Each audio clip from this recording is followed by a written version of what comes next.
In the shadow of Yellowstone's ancient peaks, where the air carried the faint sulfur tang of distant geysers, lived Eleanor Hayes, a widow of 72. Her modest cabin nestled on the park's fringe, surrounded by towering pines that whispered secrets to the wind.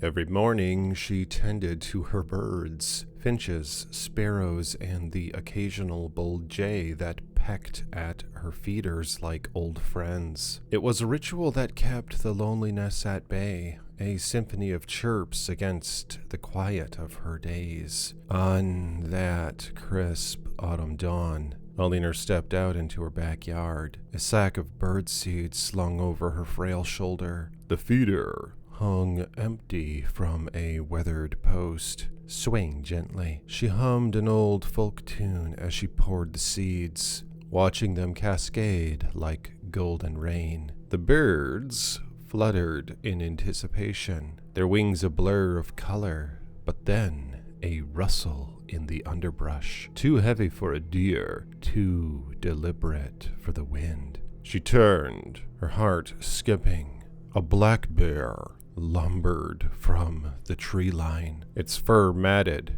and eyes gleaming with feral hunger. It was massive, easily 400 pounds, its paws like sledgehammers. Eleanor froze, the sack slipping from her grasp. "Shoo, go on," she cried, waving her arms as she'd read in those park pamphlets. But the bear wasn't deterred by noise or gestures. It had scented weakness, perhaps the faint arthritis in her bones or the isolation of her home. The beast charged, a blur of black fury.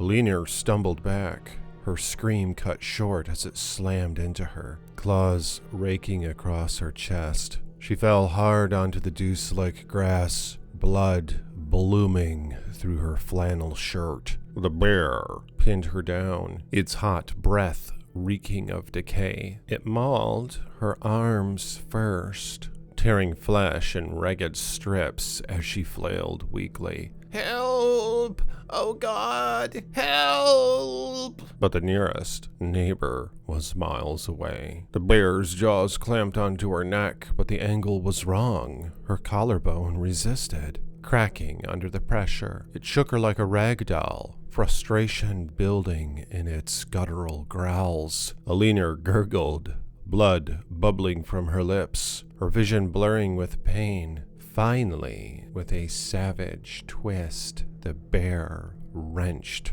her head free. It tore away in a spray of crimson, arteries spurting across the grass like spilled paint. Her body twitched once, then stilled, a headless ruin in the morning light. The bear nosed at the corpse, uninterested in the meat. As if to mark its territory, it squatted and defecated on her chest, a steaming pile amid the pooling blood. The birds scattered, their songs silenced. The feeder swung empty, seeds scattered like forgotten memories. What's up, guys and gals? Iceman here. Welcome to Horrors of the North. So this is my new YouTube channel, so make sure you like this video and subscribe to the page, and don't forget to paw that bell so you're notified next time I post a video.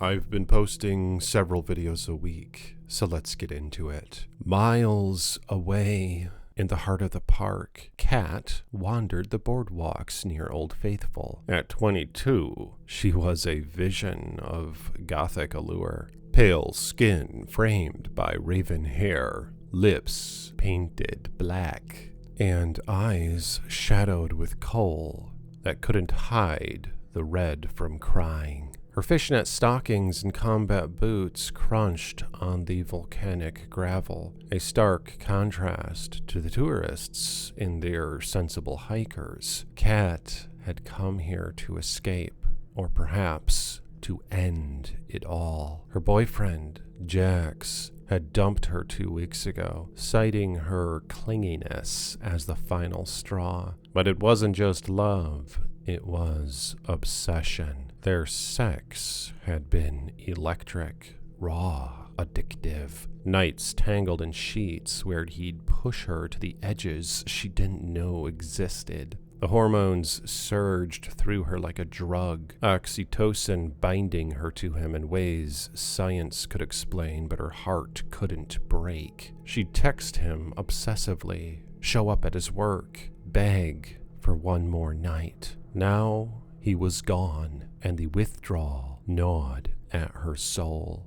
The geysers bubbled manically, steam rising like ghosts from the turquoise pools. The water boiled at over 200 degrees, a cauldron of instant death. Kat leaned over the railing, staring into the abyss. "Just one step," she whispered, imagining the scalding embrace, her skin melting away like her pain. Tourists chattered nearby, oblivious, but something pulled her back. A fleeting thought of her cat waiting at home, or the unfinished sketchbook on her desk. She straightened, wiping tears. "Not today," she muttered, turning toward the parking lot. The drive home wound through dense forests. The road narrowed and shadowed. Kat's old Civic hummed along, radio static crackling with faint country tunes. She chain-smoked, the ash flicking out the window like dying embers of her resolve. Then, around a bend, she spotted it, a grizzly cub on the roadside, whimpering and dragging its hind leg. Blood matted its fur, tire marks etched into the asphalt nearby. It had been hit, but not killed. Alive, vulnerable, eyes wide with fear. Kat's heart lurched. Despite her darkness, she had a soft spot for the broken. She pulled over, engine idling, and grabbed her phone for the park ranger's number. But the cub's cries pierced the air, tugging at her. "Poor thing," she said, stepping out. She approached slowly, hands out, cooing softly. "It's okay, little guy. I won't hurt you." The woods exploded. A massive grizzly sow burst from the trees, a 700-pound guardian of fury. Her roar shook the ground, lips peeled back over yellowed fangs. Kat spun, terror freezing her veins. "No, wait!" But the mother bear was upon her in seconds, driven by instinct to protect her offspring. The impact sent Kat sprawling onto the pavement. Claws slashed her abdomen, spilling loops of intestine in a wet heap. She screamed, kicking futilely as the bear's weight crushed her ribs. Jaws locked onto her shoulder, shaking her violently. Blood filled her mouth, choking her cries. The bear reared up, then struck again, its paw smashing her cute little face. But it wasn't done. It grabbed her head in its maw, teeth puncturing skull. With a gruesome pop, it ripped her head free, vertebrae snapping like twigs. Kat's body convulsed, arterial spray painting the road red. The headless corpse slumped, twitching as life ebbed away. The sow dropped the head, nudging her cub closer. The wounded little one limped forward, sniffing the fresh meat. Together, they tore into her remains, ripping open her chest, feasting on organs still warm with the echo of her heartbreak. The cub gnawed on a thigh, blood smearing its muzzle, while the mother stripped flesh from bone.